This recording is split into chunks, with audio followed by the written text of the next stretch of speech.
আজ যুবক মনে করছে যৌবন কাল, আর কিছুদিন ফুর্তি করি, এই তো না। না বাজার, প্রতি সেকেন্ড লেখা হচ্ছে, প্রতি সেকেন্ড ঘুরে ঘুরে কি লাভ? দুনিয়া তো তেমন কোনো উপভোগ করতে পারে না বোকাগুলো। বোকা মানুষ। এক স্বামী এক স্ত্রী, এক পুরুষ এক নারী বিবাহের বন্ধনে পবিত্র যখন আবদ্ধ হয়, তো স্বামী স্ত্রীর, নারী আর পুরুষের সম্পর্ক, নারী আর পুরুষের ভালোবাসা, নারী আর পুরুষের আনন্দ ফুর্তি বৈধভাবে হালাল ভাবে তারা যা উপভোগ করে, ওই নাফরমান যে সম্পূর্ণ গুনাহ ভিন্ন পরিবেশে অর্থাৎ বৈধ শরীয়ত সম্মত বিহীন ব্যতীত যারা মেয়ের পিছনে ঘোরে, মোবাইলের পিছনে ঘোরে, এরা শুধু শরীর চরিত্র নষ্টই করে, কিন্তু উপভোগ যেটা এটা কিছুই পায় না। গোড়ার ডিম ছাড়া আর কিচ্ছু। বেকুব, একবারে বলদ, একেবারে ফুল বলদ, বেকুফ। তো এটা কি দেখো প্লাস্টিক? তুমি যে মোবাইলের মধ্যে উলঙ্গ ছবি দেখতেছো, নাচ দেখতেছো, হিন্দি সিনেমার নর্তকীরে দেখতেছো, কিতা দেখো? এটা তো প্লাস্টিকে না। কথা বলেন না কেন? তা তুমি কিতা উপভোগ করলা? তুমি কিছুই তো মূলত উপভোগ করলা না। যে মায়ের পিছনে তুমি প্রেম করো, অনেক কি উপভোগ করলা তুমি? হুদা পয়সা না খরচদার তোমার? তোমার কতগুলো টাকা ছাড়া আর কি যাইতে আছে? তোমার শরীরের যৌবনটা নষ্ট হওয়া ছাড়া আর কি হচ্ছিল আপনি বলেন? কিন্তু কে বুঝাবে? বেকুবের বুদ্ধি কম থাকে। আমি সবসময় বলি, জালেমের বুদ্ধি কম থাকে, নাফরমানের বুদ্ধি কম থাকে। কথা মনে রাখবেন এটা। পাপীর কি থাকে? বুদ্ধি। পাপীর বুদ্ধি কম। আপনি যদি বলেন কই কাফের বেঈমানরা কত যন্ত্রপাতি বানাচ্ছে, হ্যাঁ, তাদের বুদ্ধি কম না? এগুলো কোনো বুদ্ধির কিছু না। এটা মালিক আল্লাহ কোরআনে স্পষ্ট আছে, আমি পৃথিবীতে যখন যেই জিনিসটি যখন যেই মুহূর্তে বানাবো, এটা আমি আমার কোনো না কোনো বান্দার মাথাতে আমি এটার ফর্মুলা ঢেলে দেই, সে এটা করতে থাকে। কথা বুঝছেন কিনা? আপনি নয়তো যে বেটা ট্রাক বানাইছে তারে আপনি মোবাইলটা বানাইতেন কোন? হেতে কয় পারি না। কাফারস টাকা তুই এত বড় ট্রাক বানাইতে এলে তুই এটা বানাইতে পারছিস? এটা ছোট। কথা বলেন না কেন? না না, এটা ছোট বড় লইয়া কথা না। আল্লাহ তাআলার ফয়সালা এটা, যাকে দিয়ে আল্লাহ যেই কাজটা করান। ঠিক কিনা বলেন না? হ্যাঁ, আমি আমার জীবনে একবার আমাদের কুমিল্লা কিছুদিন আগে কুমিল্লা আমাদের ইজতেমা হয়েছিল, দাওয়াত ও তাবলীগের ইজতেমা হয়েছিল। তখন ওইখানে আমরা মাদ্রাসা থেকে গিয়ে মাটি কাটছে ছাত্র ওস্তাদরা। আমি 3টা কোপ দিছি, মাটির কোপ, মানে কোদাল দিয়া আমি কাটতে গেছি, উইয়ে গেছি। আমি বুঝি না এটা আমার দৌড়। কথা বুঝছেন কিনা? অথচ আরেক লোক দিনের পর দিন কি সুন্দরে 2 কুফে 3 কুফে এত বড় চাকা কি সুন্দর উঠায় ফেলে। ঠিক কিনা বলেন না কেন? কুল্লুন মুয়াসসারুন লিমা খুলিকা লাহু, এটা হাদিস, আল্লাহর নবী বলছে, যাকে আল্লাহ তাআলা যে কাজের জন্য বানিয়েছেন, যাকে দিয়ে আল্লাহ যেই কাজটা নিবেন, তার জন্য আল্লাহই কুদরতি ভাবে সেটা সহজ করে দেন। সুবহান। হ্যাঁ, আপনি রড ফ্যাক্টরিতে যারা কাজ করে তাদের অবস্থাটা দেখলে বুঝবেন যে এটাই একটা ছোটখাটো জাহান্নাম। ফ্যাক্টরিটার মধ্যে আগুন, আগুন আমাদের চললে কুলাইতো না, কিন্তু ওইখানে কি শত শত কর্মচারী কাজ করতেছে না? কথা বলেন না কেন? আল্লাহ তাআলার কুদরতে। নাহনু কাসামনা বাইনাহুম মাঈশাতাহুম ফিল হায়াতিদ দুনিয়া। আল্লাহ বলেন, এই দুনিয়ার মধ্যে কে কি রোজগার করবে এটা আমি আল্লাহ তাআলা বন্টন করি। প্রত্যেকের কর্ম বন্টন করে কে? অটোমেটিক আল্লাহ। নাহলে একসাথে প্রাইমারিতে ভর্তি হয় কত বাচ্চা, কিন্তু পরবর্তী 10 বছরের ব্যবধানে এই প্রাইমারি স্কুলের 10 বছর আগের ছেলেগুলো সব 10 বছরের ভিতরে এক একজন এক এক দিকে ছিটটা বিটটা গেছে। কেন এমন হয়? আল্লাহ পাকের কুদরতে এক একজন এক এক দিকে ছড়ায় যায়। কেউ দোকানে ঢুকে গেছে, কেউ ব্যবসায় ঢুকে গেছে, কেউ চাকরিতে ঢুকে গেছে, কেউ বিদেশে চলে গেছে, কেউ এখনো পড়ালেখা করতেছে, কেউ সাধারণ অটো চালাচ্ছে, কেউ রিক্সা চালাইতে আছে, কেউ সিএনজি চালাইতেছে। আছে না? কি বলেন? চতুর্মুখী ছড়ায় গেছে কিনা? কেমনে ছড়াই? আল্লাহ। কার কুদরত এটা বলেন না? আল্লাহ। আল্লাহর ফয়সালা। নাহনু কাসামনা। আল্লাহ বলেন আমি বন্টন করি, আমি বন্টন করি। কর্ম বন্টন করে দুনিয়াতে কে? আল্লাহ। আল্লাহ। আল্লাহু খালাকাকুম ওয়া মা তা'মালুন, কোরআনের আয়াত।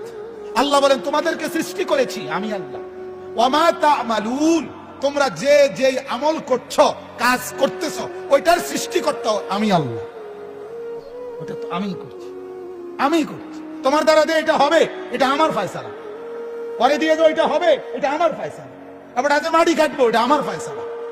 উনি যে দোকানদারি করবে, এটা আমার ফয়সালা। অতএব আমার বাবারা, আমি আপনাদেরকে কথাটা যদিও শুরুতে প্রসঙ্গটা এটাই শুরু করছিলাম যে ছোট্ট আমল, মনে আছেন এই কথাটা থেকেই, সামান্য নেক কাজকেও কি মনে না করা, ছোট মনে না, বরং সামান্য নেক কাজ। আপনি এখানে 1 টাকা দেওয়ার সুযোগ পাইছেন, 1 টাকাই দিয়ে দেন, 1 টাকাই আপনার পুঁজি, 2 টাকাই আপনার পুঁজি। আল্লাহর নবী সাল্লাল্লাহু আলাইহি ওয়াসাল্লাম বলেন, হে আদম সন্তান, 3টা জিনিস তোমার পুঁজি, তোমার সম্পদের মধ্যে। 1 নাম্বার মা আকালা, 1 নাম্বার তুমি যেটা সরাসরি খাইছো, এটা তোমার পুঁজি। 2 নাম্বার ওমা লাবিসা, তুমি যেটা সরাসরি গায়ে দিছো, এই জামা কাপড়, এটা তোমার। আরেকটা হলো ওয়ামা কদ্দামা, যা তুমি নিজে আখিরাতের জন্য পাঠাইছো, এটাই তোমার পুঁজি। তোমার মুখের খাবার, তোমার সরাসরি গায়ের পোশাক, আর তোমার দান সাদকা, তোমার নেক কাজের খরচ, যেটা তুমি আখিরাতের জন্য পাঠাইছো। নবী বলেন এই 3টাই তোমার, বাকিটি সব দুনিয়াটা দুনিয়াতে। কি বলেন? সোফা, এটা আপনার কবরের সঙ্গীত, কথা বলেন না কেন? খাট আপনার কবরের সঙ্গীত, ডাইনিং টেবিল আপনার কবরের সঙ্গীত, কিন্তু সেজদা, সেজদা আমার সঙ্গী হবে কিনা?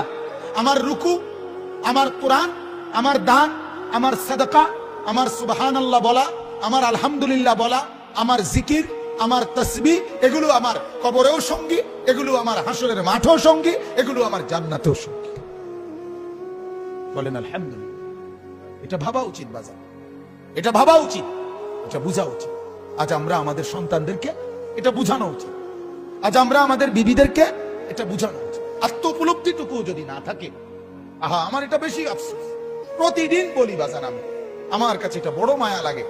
একটা ছেলে কি সুন্দর, 18 বছর, 20 বছর, 25 বছর, এরকম তাগড়া একটা জওয়ান, তার ভিতরে এতটুকু বুঝ নাই যে আমি যে একটা মানুষ, আমার কি করা উচিত, এই বুঝটুকু যার নাই, সে কি পরিমাণ মূর্খ, কি পরিমাণ নাদান। আপনি ভাবেন, সকালবেলা ঘুম থেকে উঠে আরেকবার ঘুম যাওয়া পর্যন্ত একটা মোবাইল তার সঙ্গী, আর কতগুলো বন্ধু 4-5 জনের লগে আড্ডাবাজি, এরা তার সঙ্গী। এরার লগে একবার খারাইয়া মুতে, একবার বসে মুতে, একবার মোবাইল চায়, একবার নর্তকী দেখে, একবার নাচ দেখে, একবার কানের মধ্যে ইয়ারফোন লাগাইয়া গান শুনে, একবার মাইয়া দেখলে এটার ফিসে ফিসে হাঁটে, আরেকবার বেড়ি দেখলে এটার ফিসে ফিসে হাঁটে, একবার অসভ্য কথাবার্তা একজন আরেকজনের মধ্যে আলাপ সালাপ করে, আবার কতক্ষণ গেমস খেলে, আবার কতক্ষণ কি আপনার এই মোটরসাইকেল ফাইলে মোটরসাইকেল চালা, হ্যাঁ, শিক্ষা হই হুল্লুর। আপনি বলেন এটা কি কোনো জীবন? বেটা তুই বল, বেটা বাপ তুমি বলো না, তোমার বিবেক তোমাকে কি বল? এটা কি একটা মানুষের জীবন হইতে পারে? বিনোদন বুঝি মানুষের 24 ঘন্টার, মানুষের জীবনের 24 ঘন্টা বুঝি ফুর্তিতে কাটে, হ্যাঁ, বিনোদন বুঝি একটা মানুষের সারাক্ষণের কাম। আপনি বলেন তাহলে সে কি পরিমাণ বেওকুফ।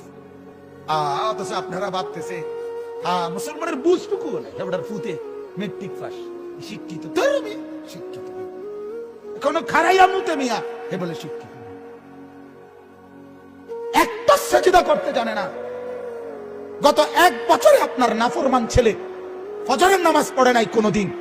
এটা শিক্ষিত তো দূরে থাক, মূর্খ তো মূর্খ হয় না বেটা। শক্ত হারামি হতে তো হারামি হয় না। মিয়া একবার ভাবেন, মিয়া মুসলমান, এই মুসলমান একবার ভাবেন, ছেলে কি মানুষ হচ্ছে না জানোয়ার হচ্ছে? দেখেন মিয়া, মালিক চেনে না যে, মনিব চেনে না যে, বাঁচানেওয়ালাকে যে চেনে না, লালনকারীকে চেনে না, পালনকারীকে চেনে না, আমার 24 ঘন্টা আমি যার ইশারায়, যার ইঙ্গিতে, যার হাতে আমার অস্তিত্ব, তাকে যে চেনে না, এ চিনলটা কি বলেন? শিখলোটা কি? শিখলোটা কি বলেন? এ বুঝলোটা কি বাজার? হা হা, আল্লাহ আমাদেরকে মাফ করে দেন। কিছু কয়েন না, কিছু কয়েন, কিচ্ছু বলিয়েন, কিছু বলি আজকে হঠাৎ কইয়া কি করবেন? গাফেল তো অনেক দিন আগ থেকে গাফেল হয়েছে, কথা বোঝেন না? হ্যাঁ, অসুবিধা নাই আমার বাজান। এই জন্য আমি অনুরোধ করছি, আমরা প্রত্যেকেই নিজের আত্ম উপলব্ধি করেন, নিজেকে চিনেন। ইস্তাফতি কালবাক, আপনি আপনার দিলকে প্রশ্ন করেন। আল্লাহর নবী বলছে দিলকে প্রশ্ন করো, তুমি তোমার দিলকে নিয়ে ভাবো। আসলে তোমার হালাত কি। ওয়ালতানজুর নাফসুম মা কদ্দামাত লিগাদ। আল্লাহ বলে, ও বান্দা, ভাবো তো আগামীকাল যদি কিয়ামত, আগামীকালই কিয়ামত, তো আজ তুমি কি পাঠিয়েছো দেখো না, দেখো। আল্লাহ তাআলা বলে, আলাম ইয়ালাম বিআন্নাল্লাহা ইয়ারা। বান্দা, তুমি জানো আমি কিন্তু সারাক্ষণ তোমাকে দেখছি। বিআন্নাল্লাহা ইয়ারা, আমি সারাক্ষণ দেখে থাকি। মা গাররাকা বিরাব্বিকাল কারীম। আমি মাওলা কেন সিজদা পেলাম না? বলেন না বাপ, যুবক, এই ছেলেরা বল না বাপ, আজ সারা দিনে যারা এক ওয়াক্ত নামাজ পড়ো নাই, আল্লাহর সাথে এত রাগ কেন করলা? মনিবের সাথে এত নারাজ কেন হলা? আল্লাহ তোমার কি কি ক্ষতিটা করছে বাজান, কও না। হ্যাঁ, মা তোমার যত উপকার করছে মালিক অতটুকু করে নাই? হ্যাঁ, বাবা যে উপকারটুকু করছে আল্লাহ এটুকু করে নাই? বন্ধু তোমারে এক কাপ চা খাওয়াইছে, মালিক তার চাইতে বেশি কোনো উপকার করে নাই? আহা, হায় হায়, কে বুঝাবে এদের? কে বুঝাবে? আপনি বলেন, আপনার ছেলেকে বলেন, কিরে বাপ, আল্লাহর সাথে এত নারাজ কেন হলে? কেন এত নারাজ হলে? কেন নারাজ হলে? এই জন্য অনুরোধ আমার, ভাবেন আপনারা। ইয়া আইয়ুহাল ইনসান মা গাররাকা বিরাব্বিকাল কারীম। আল্লাহ বলেন, হে মানুষ, আমার মতো দয়ালু মনিব, আমার মতো মেহেরবান মাওলা, আমার মতো দয়ালু মাওলা, আমার থেকে কে তোরে আড়াল করে দিল? আমার থেকে কে রে তোরে ভুলাইয়া দিল? কেন বান্দা তুমি আমার থেকে ভুলে গেলা? আমি কেন সিজদা পেলাম না? মিস কল দিলে বন্ধু তুমি টের পেয়ে যাও, 6টা হরন দিয়ে আজান দিলেও তুমি কেন টের পাও না?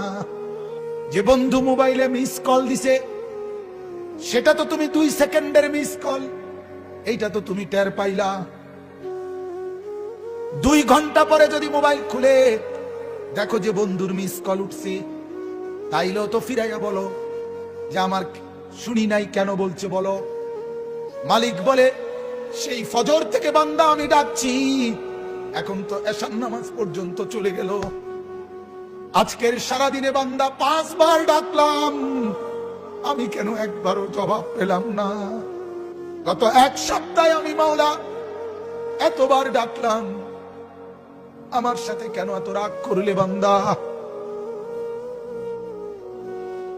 কেন আমার এত কষ্ট দিলা? কেন?